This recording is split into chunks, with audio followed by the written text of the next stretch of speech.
Hello students, welcome to our YouTube channel your BSc guide. आज के इस video में हम बीए बीएससी फोर्थ सेमेस्टर के मैथमेटिक्स को स्टार्ट किए हैं। उसकी सेकंड बुक को मैंने स्टार्ट किया हुआ है मैकेनिक्स।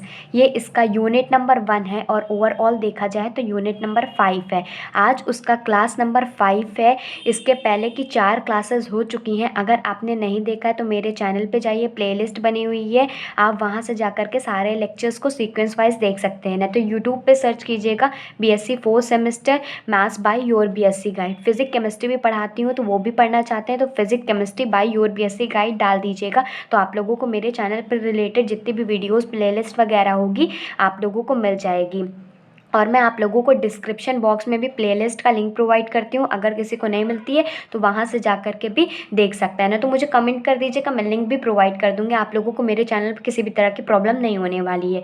आज का जो हमारा टॉपिक है वो है फ्रेम ऑफ रेफरेंस के बारे में। आज की पूरी वीडियो में हम लोग फ्रेम ऑफ रेफरेंस पूरा अच्छे से समझेंगे, इसके क्वेश्चंस को भी करेंगे और इसके इम्पॉर्टेंट डेरिवेशन को भी देखेंगे और इससे जो फॉर्मूला बनते हैं उसको भी देखेंगे। तो आज की पूरी वीडियो जो होने वाली है वो फ्रेम ऑफ रेफरेंस के ऊपर होने वाली। इससे ज़्यादा आप लोगों के एग्ज़ाम में कुछ भी नहीं आएगा। और इसके पहले के जो और भी लेक्चर्स है उसको देखना चाहते हैं तो आप लोग चैनल को सब्सक्राइब करके नोटिफिकेशन बेल को ऑल पे सेलेक्ट कर लीजिएगा। इससे मेरी हर वीडियो की नोटिफिकेशन आप लोगों को मिलती रहेगी। ठीक, ये जो फ्रेम ऑफ रेफरेंस वाला टॉपिक है इसको क्लास 11th में भी आप लोगों ने पढ़ा होगा। देखिए, एक ऐसा कोऑर्डिनेट सिस्टम जहाँ पर कोई ऑब्जेक्ट रखा हो और उसके कुछ कोऑर्डिनेट्स बन रहे हों, तो ऐसा कोऑर्डिनेट सिस्टम को हम लोग फ्रेम ऑफ रेफरेंस कंसीडर करते हैं। तो सबसे पहले इसकी डेफिनेशन लिखेंगे, फिर इसका डायग्राम वगैरह सब कुछ मैं आप लोगों को बताऊँगी। ठीक, तो लिखेंगे an object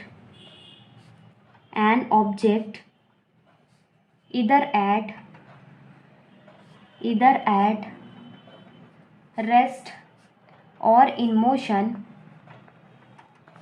can be located with reference to some coordinate system called the frame of reference।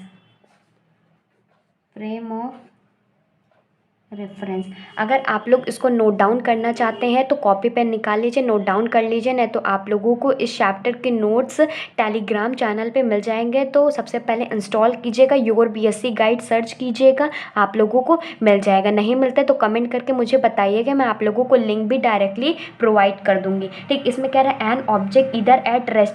कोई भी एक ऑब्जेक्ट है, चाहे वो रेस्ट पे हो, मतलब कोई भी मूवमेंट ना कर रहा हो, और चाहे वो मोशन में हो, can be located with reference to some coordinate system.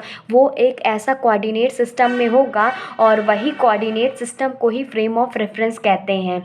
मैं आप लोगों को डायग्राम की हेल्प से बताती हूँ। जैसे कि मान लेते हैं कि ये कोऑर्डिनेट सिस्टम है, ये एक्स एक्सिस है, ये वाई एक्सिस है, ये जेड एक्सिस है, और एक पॉइंट हम मान लेते हैं, ए पॉइंट मान लेते हैं। इसका कोऑर्डिनेट क्या हुआ, एक्स वाई जेड, मतलब तीनों एक्सिस के अलोंग मिला। तो यही जो सिस्टम हमारे पास क्रिएट हुआ, या कह सकते हो कोऑर्डिनेट सिस्टम क्रिएट हुआ, तो इसी को कहते हैं फ्रेम ऑफ रेफरेंस का पूरा ये है। ठीक, ये हमारे पास एक ऐसा पॉइंट है जो कि एक्स एक्सिस में भी रखा गया है, तो एक्स के कोऑर्डिनेट होंगे, वाई एक्सिस में भी आ रहा है तो वाई के कोऑर्डिनेट होंगे, और जेड एक्सिस के अलोंग भी आ रहा है तो जेड के भी कोऑर्डिनेट होंगे। तो ये पूरे के पूरे सिस्टम को कहते हैं फ्रेम ऑफ रेफरेंस। ठीक, इसकी एक और डेफिनेशन मैं आप लोगों को बता देती हूँ, ताकि आप लोगों को दो डेफिनेशन तो रहे कि आप लोगों को अच्छे समझ में आ जाए, और आप लोगों को यही एग्जाम में भी लिख के आना है अगर आपसे पूछा जाता है तो। ठीक, तो एक और डेफिनेशन लिख लीजिए, अ coordinate system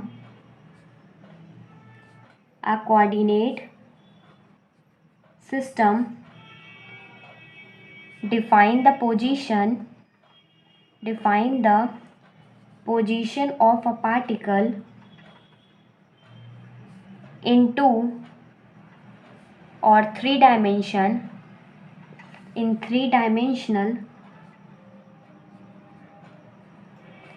space is called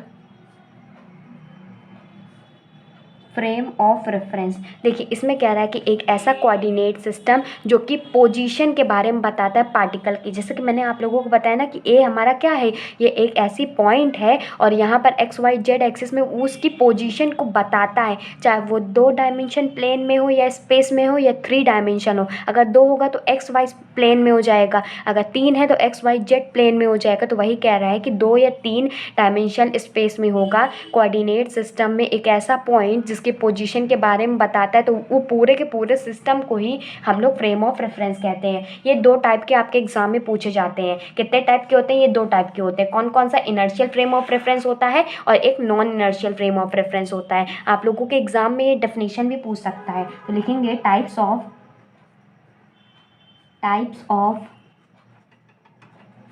frame of reference 2 type के होते हैं और इसकी डेफिनेशन पूछेगा और एग्जाम्पल सहित पूछेगा। तो आप लोगों को इसकी डेफिनेशन लिखनी है और इसका एग्जाम्पल भी लिखना है। ठीक, ये 2 टाइप के होते हैं। पहला होता है inertial frame of reference, inertial frame of reference, FOR लिख रही हूँ तो समझ जाइएगा फ्रेम ऑफ रेफरेंस है। ठीक, और non inertial frame of reference, क्या? Non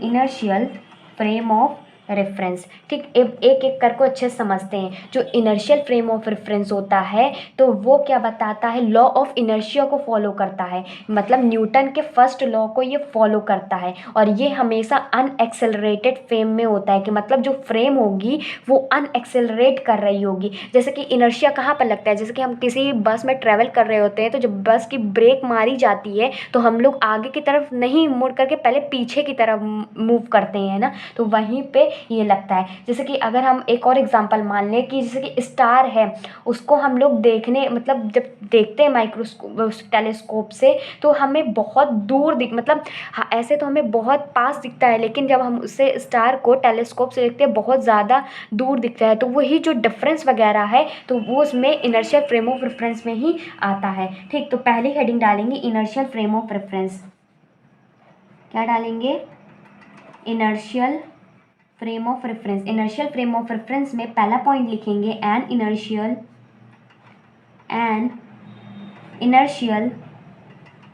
frame is defined as a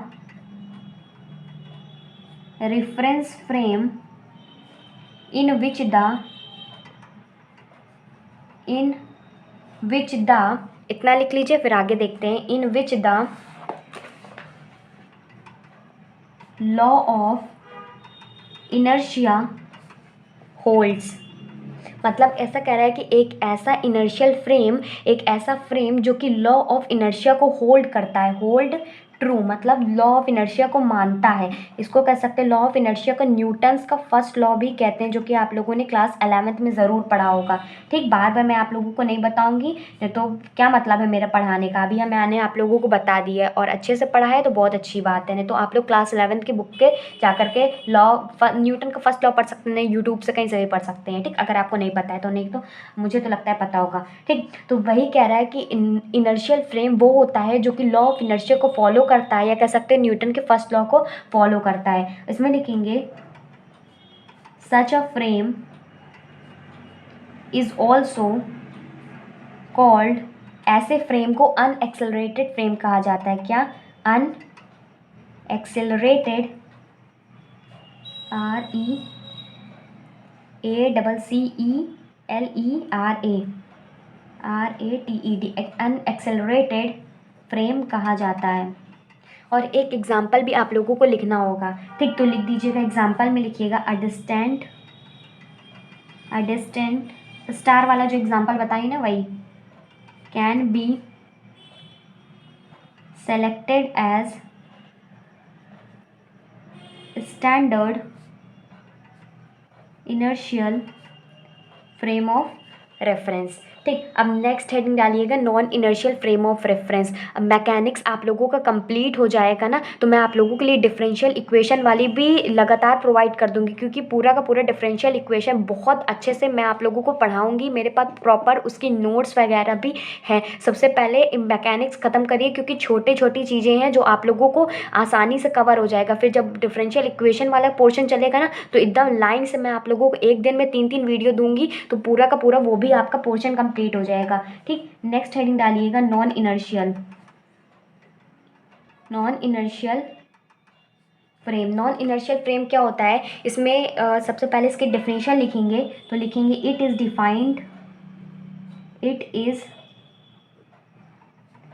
defined as set of coordinates moving with acceleration।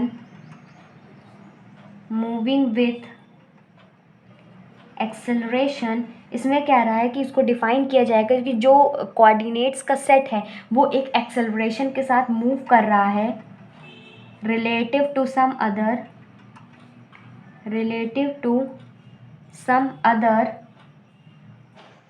Other frame in which the law of inertia does not holds to। मतलब इसमें जो है law of inertia बिल्कुल भी नहीं लगता है, होल्ड ट्रू। ठीक, कह रहा है it is defined as the, कि जो सेट ऑफ कोऑर्डिनेट्स है कि जो एक्सेलरेशन के साथ मूव कर रहे हैं, उसमें क्या था कि जो ऐसा रेफरेंस फ्रेम जो कि इनर्शिया को होल्ड करता था, लेकिन ऐसा रेफरेंस फ्रेम जो इनर्शिया को होल्ड नहीं करता है और मूविंग विथ एक्सेलरेशन के साथ मूव करता है दूसरे फ्रेम के साथ, तो इसी को नॉन इनर्शियल फ्रेम कहते हैं। जैसे कि आप लोगों ने कार वाला एग्जांपल तो बहुत पढ़ा होगा, नॉन इनर्शियल फ्रेम में एक कार मूव करती है, दूसरे उसके रेफरेंस में दूसरी कार भी मूव करती है। ठीक, और मैंने अभी बताया कि जो इनर्शियल फ्रेम होता है वो अनएक्सेलरेटेड फ्रेम में होता है, और जो नॉन इनर्शियल फ्रेम होता है ये एक्सेलरेटेड फ्रेम में होता है। तो लिखेंगे it is an accelerated frame. इसका एग्जाम्पल लिखिएगा, applications of brakes to a moving train makes it an accelerated frame, full stop, so it become a non-inertial frame. इसमें कह रहा है जो एप्लीकेशंस ऑफ ब्रेक्स होती हैं किसी भी मूविंग ट्रेन में, जैसे कि ट्रेन में जो ब्रेक्स लगी हुई होती हैं, it is an accelerated frame, वो एक्सेलरेटेड फ्रेम में होती है, तो वो नॉन इनर्शियल फ्रेम में ही वर्क करती है। ठीक, तो अब इसमें कंप्लीट हो गया फ्रेम ऑफ रेफरेंस क्या होते हैं, इसके दो टाइप्स होते हैं, इनर्शियल फ्रेम क्या होता है, नॉन इनर्शियल फ्रेम क्या होता है, ये मैंने आप लोगों को बता दिया। अब कुछ इंपॉर्टेंट फार्मूला जो कि आप लोगों को गैलीलियन ट्रांसफॉर्मेशन इक्वेशन से ही डेराइव करना पड़ेगा। ठीक, तो उसको देखते हैं। उसमें कि दो टाइप्स होते हैं, उसको भी मतलब कह सकते हो, दो टाइप्स कह सकते हो या दो केसेस कह सकते हो, उसको भी हम लोग जब उसको निकालेंगे उसका फॉर्मूला, तो वही जो इससे न्यूमेरिकल जो बनेगा फ्रेम ऑफ रेफरेंस का, उसमें ये बहुत ही ज़्यादा काम आने वाला है। ठीक, अब नेक्स्ट पेज में हेडिंग डालिएगा डेरिवेशन ऑफ, क्या डालेंगे, derivation of Galilean transformation equations. ठीक, इसमें टाइप 1 डाल लीजिएगा, टाइप 1 कह सकते हो या केस 1। ठीक, इसमें क्या होता है कि मान लेते हैं कि एक इनर्शियल फ्रेम है जो कि रेस्ट पे है, और दूसरा इनर्शियल ही फ्रेम जो मोशन में है, कुछ उसकी स्पीड होती है और किसी डायरेक्शन में मूव कर रहा है। ठीक, तो मान लेते हैं व्हेन, ये पहला ही कहता है इसमें, when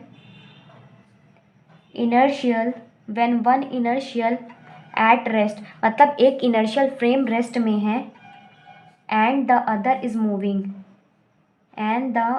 is moving with uniform velocity relative to the first, मतलब इसमें कह रहा है कि एक जो इनर्शियल फ्रेम है वो रेस्ट में है, दूसरा वाला मूव कर रहा है यूनिफॉर्म वेलोसिटी के साथ फर्स्ट के कंपैरिजन में। ठीक, अलोंग, कैसा मूव कर रहा है, along the positive x axis, along the positive direction लिख लीजिएगा, positive direction of x axis में वो मूव कर रहा है। मैं आप लोगों को बताती हूँ, देखिए इसको कैसे समझिएगा। मैं आप लोगों को एक फ्रेम बताती हूँ, जैसे कि ये है हमारा एक एक्स एक्सिस, ये हमारा एक्स एक्सिस है, वाई एक्सिस है, जेड एक्सिस है। हम मान लेते हैं कि ये एक इनर्शियल फ्रेम है जो कि ओरिजिन से मतलब स्टार्ट हो रहा है और ये रेस्ट पोजीशन पे है। अब हम दूसरा फ्रेम मानते हैं जो कि एक्स एक्सिस के अलॉन्ग ही मूव कर रहा है। इसको अगर हम बढ़ा दिया जाए तो ये एक्स एक्सिस के अलॉन्ग ही मूव कर रहा है, तो ये पॉइंट को एक्स डैश मान लेते हैं, और इसको, और ये मत बनाइएगा, ठीक। और ये ओ डैश मान लीजिए कि ये ओरिजिन है, और ये वाई डैश हो गया, ये जेड, मतलब ये दूसरा फ्रेम है जो कि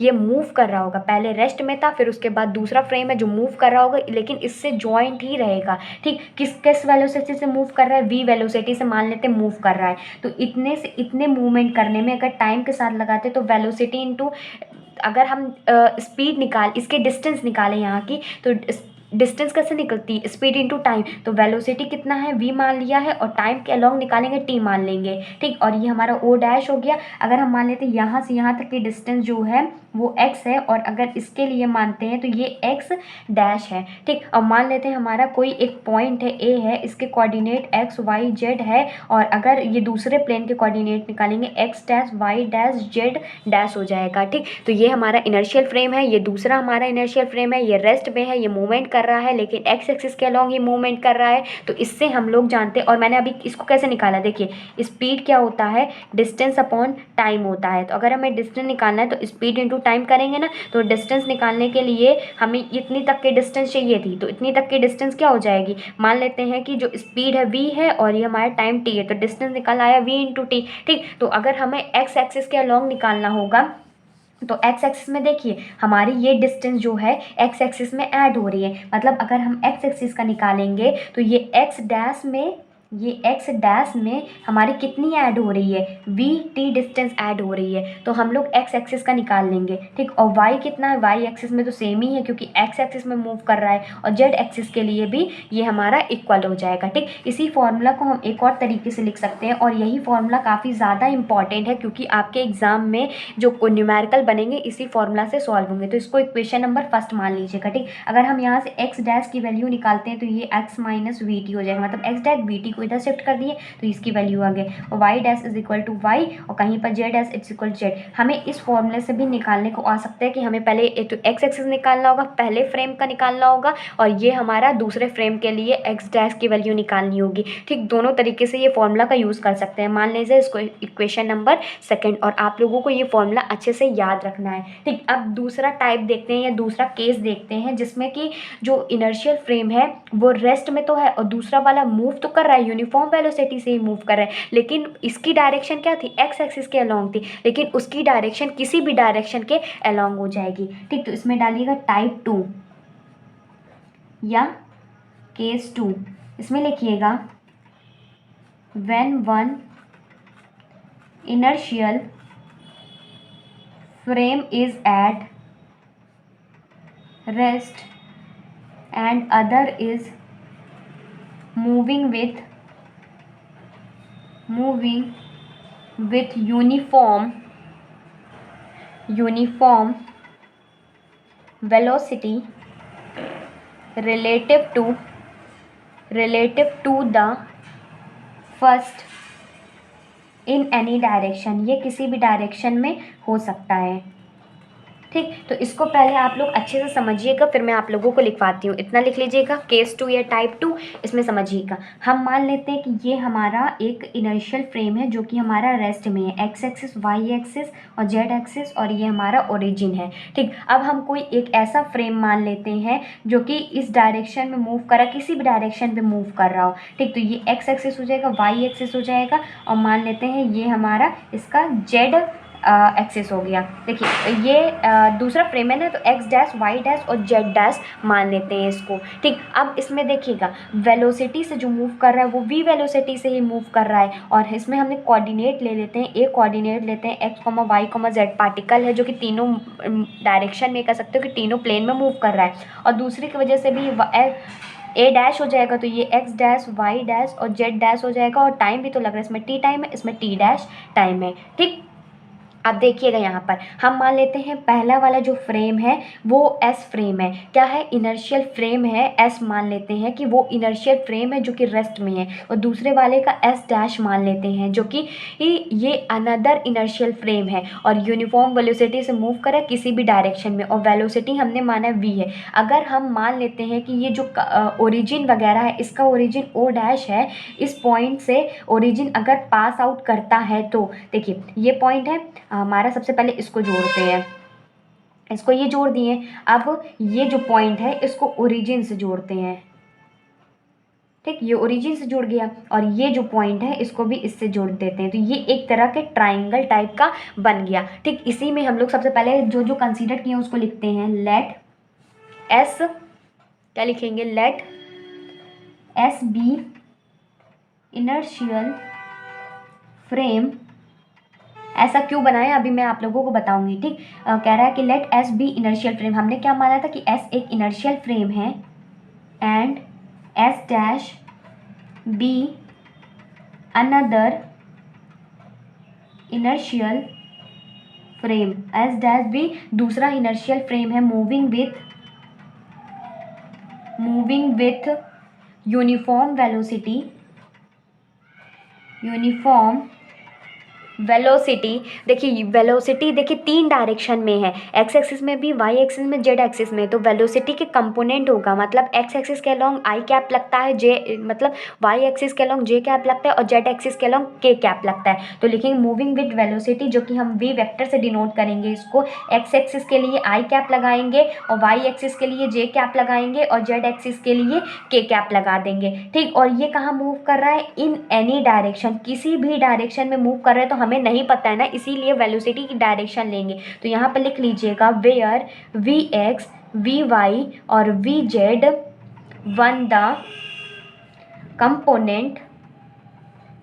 कंपोनेंट्स ऑफ वी वेक्टर। ठीक, ये एक कंपोनेंट है वी वेक्टर का, क्योंकि हमें एग्जैक्टली थोड़ी ना पता है कि कौन सी डायरेक्शन में मूव कर रहा है, किसी भी डायरेक्शन पे मूव कर सकता है। ठीक, और हमने क्या करके कंसीडर किया था कि ए जो है ये पोजीशन ऑफ पार्टिकल है एस फ्रेम के रेफरेंस में, और ए डैश जो है पोजीशन ऑफ पार्टिकल है एस डैश के रेफरेंस में, और ये हमारा ओरिजिन्स वगैरह है, और ये हमारे टी के रिस्पेक्ट में है, और टी डैश के रिस्पेक्ट में अगर हम मान लेते हैं कि दोनों जो पॉइंट है वो मीट कर रहे हैं किसी एक पॉइंट ओ पे, तो यहाँ से वेलोसिटी निकाल करके इसका हम ट्राइंगल करके सॉल्व कर सकेंगे। ठीक, तो इसको आगे देखते हैं। तो इसमें लिखेंगे लेट ए जो कि x y z be the position of a particle. थोड़ी सी लंबी हो जाएगी वीडियो, लेकिन आप लोगों को एक ही वीडियो में पूरा का पूरा करा दूंगी, ताकि कहीं और भी आप लोगों को जाने की ज़रूरत ना पड़े। एक क्वेश्चन भी करा दूंगी ताकि आप लोगों को समझ में आ जाए, और बाकी इसके जितने भी मोस्ट इंपॉर्टेंट क्वेश्चन होंगे, इस पूरे की पूरे यूनिट की बात कर रही हूँ,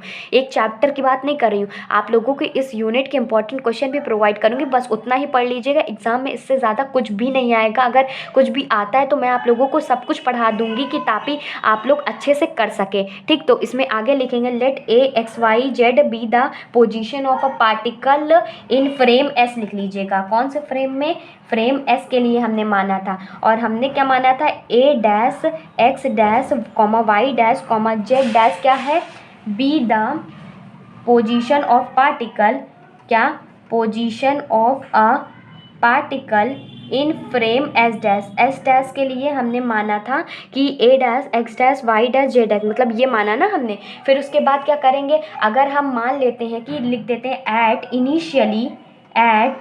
इनिशियली व्हेन, जब हमारा ओ डैश जो है ये सेकेंड ओरिजिन है वो क्रॉसिंग करेगा। कैसी क्रॉसिंग कर, मतलब क्रॉस करेगा एक ही टाइम पे, मतलब जो टी है हमारा वो टी डैश के इक्वल हो जाएगा और पूरा का पूरा ये ओरिजिन से ही हो रहा है तो इसकी वैल्यू पूरी की पूरी ज़ीरो हो जाएगी। ठीक, तो यहाँ से हम वेलोसिटी निकाल सकते हैं, वी वेक्टर मतलब ओ डैश का वेक्टर हो जाएगा और डिवाइडेड बाय टाइम। ठीक, तो अगर हम ओ डैश निकालें तो ये क्या हो जाएगा, वेलोसिटी इंटू टाइम हो जाएगा। तो अगर हम यहाँ से ओ डैश ए डैश निकालते हैं तो ये हमारा एक्स एक्सिस के अलॉन्ग भी हो जाएगा, वाई एक्सिस के अलॉन्ग भी हो जाएगा और जेड एक्सिस के अलॉन्ग भी हो जाएगा। हमने क्या निकाला, ये वाली वैल्यू ही तो निकाली है ना। अगर हम इसका अगर ओ ए निकालते हैं तो देखिए ओरिजिन से ओ डैश की वैल्यू ये निकाला और इसकी डिस्टेंस ये निकाली है, तो ये भी जो है तीनों एक्सिस के अलॉन्ग है तो एक्स आई कैप हो जाएगा। लेकिन यहाँ पर देखिए ओ डैश ए डैश है तो यहाँ पर dash x dash i cap, y dash i cap, z dash k cap हो जाएगा। ठीक, और यहाँ पर क्या हो जाएगा, x i cap, y j cap और plus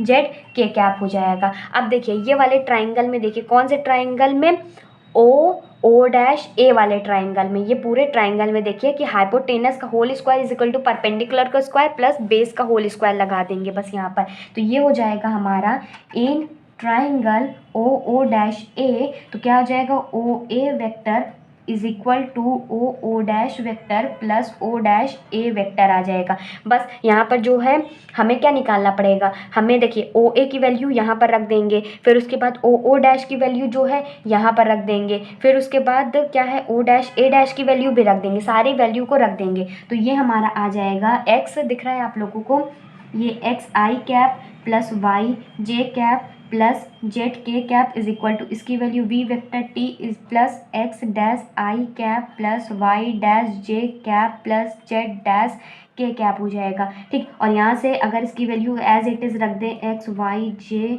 plus z k cap और यहाँ से इसको सॉल्व कर लें। और हमने आप लोगों को बताया कि वेलोसिटी तीनों डायरेक्शन में, तो इसको स्प्लिट करके लिखेंगे, मतलब वेलोसिटी एक्स डायरेक्शन में और कुछ टाइम के साथ फिर आई कैप है। ठीक, फिर वेलोसिटी वाई डायरेक्शन में कुछ टाइम टी के साथ और हमारा कौन से डायरेक्शन में, जे कैप, ये हमारा आई है।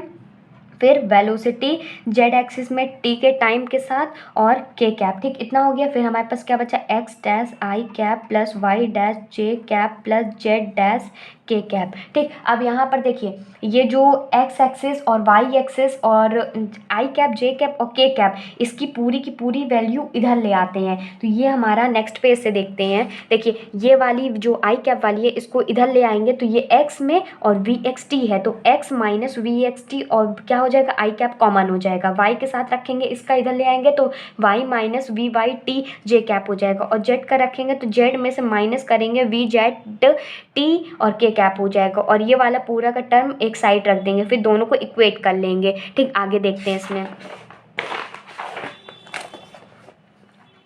क्या करेंगे। ये आ जाएगा हमारा X minus we x T I cap आ जाएगा plus Y minus we Y T हो जाएगा, ये जे कैप हो जाएगा plus Z minus V Z T, ये हमारा के कैप हो जाएगा। ठीक, और इधर क्या था, इधर था x dash i cap plus y dash j cap plus z dash k cap हो जाएगा। ठीक, अब इन दोनों को इक्वेट कर दो। क्या करना है, इक्वेटिंग बोथ साइड